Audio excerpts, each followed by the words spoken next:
sharing. And what I really wanted to key on, number one, in talking about the favored one, is that he's a man of faith, right? And that's probably just the best place to start from in trying to describe what our disposition needs to be as favored people to get God's favor to continue to flow in our lives. We have to be people of faith.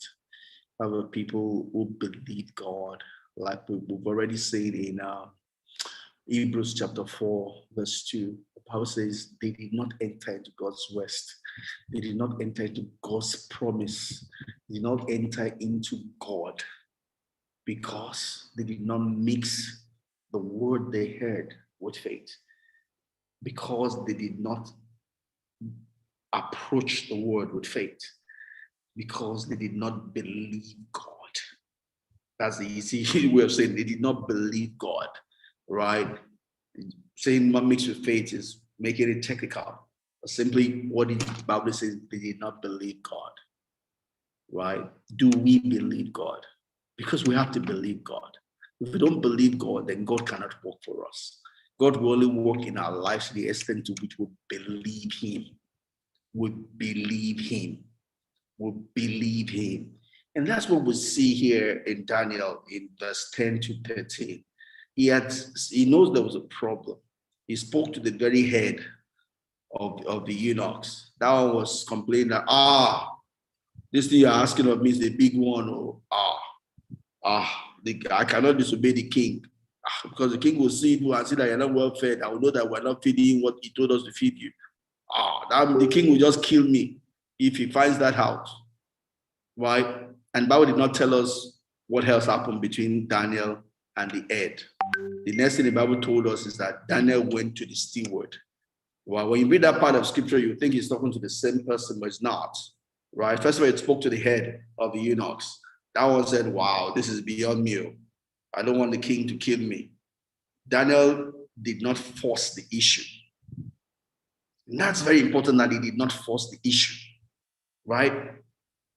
Him forcing the issue moves to what we call witchcraft, which a lot of people use in the church. A lot of pastors don't believe the people love God enough to give money. So they force them to give money. They witchcraft them to give money. They manipulate them to give money. But then they expect the members of a church to believe them that they love God enough to be faithful with the money. It's not a fair deal. It's an unbalanced scale. And the Bible says an unbalanced scale is an abomination before God. We need to be careful in our dealings that we don't use witchcraft in doing the work of God, because God will not support witchcraft. Daniel could have stayed on the issue, talking to the head of the eunuchs. But he saw that the man had an hesitation, which was a genuine hesitation, because the king saw that they were not well fed. The king would kill him. Daniel sought another way of approaching the issue. Instead of continuing pressing the head, he went to the steward, who was the direct person in charge of what they eat, right? And told that steward, give us a trial. Give us a trial. You will know that what he said in telling give us a trial was not something that has been done before. But he said it out of faith. He believed God. That if in this foreign land he stood for God will support him. He spoke words into existence that did not exist before. It wasn't as if it was known that when you take vegetable and water, you'll be okay. Right? It wasn't as if it was a known technology. Don't forget that Israelites, they were allowed to eat meat. It was just that there was clean and unclean meat.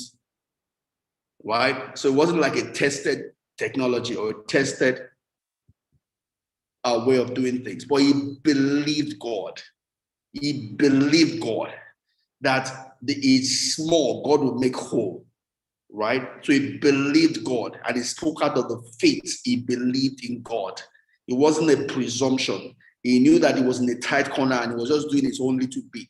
It was like that little boy that gave his 2 loaves and 5 fishes, right? It wasn't sufficient, but in the hand of the master, it became sufficient, right? There was nothing he could do. He was a slave in a foreign land.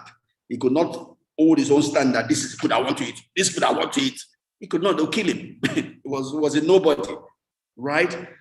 But he was trying to find his way, trusting God to support him. So he tried speaking to the head. The head was resistant. He went to the steward. I said, steward, try us. Just give us 10 days. If you don't get the right result, then do whatever you want to do. That means God does not want us to go that way. You see, he moved forward in faith. And we also have that every day in our lives. Things that are pressing on us, things that we need money for, we need provision for, we need this for, we need that for, or we want to do a project. You've got to believe God. Right? In believing God, you do what you can do and trust him to do the things you cannot do. What Daniel could do was give us vegetable and water. That's his own part. What he could not do is determine how it will look like after taking vegetable and water. That he entrusted into the hand of God.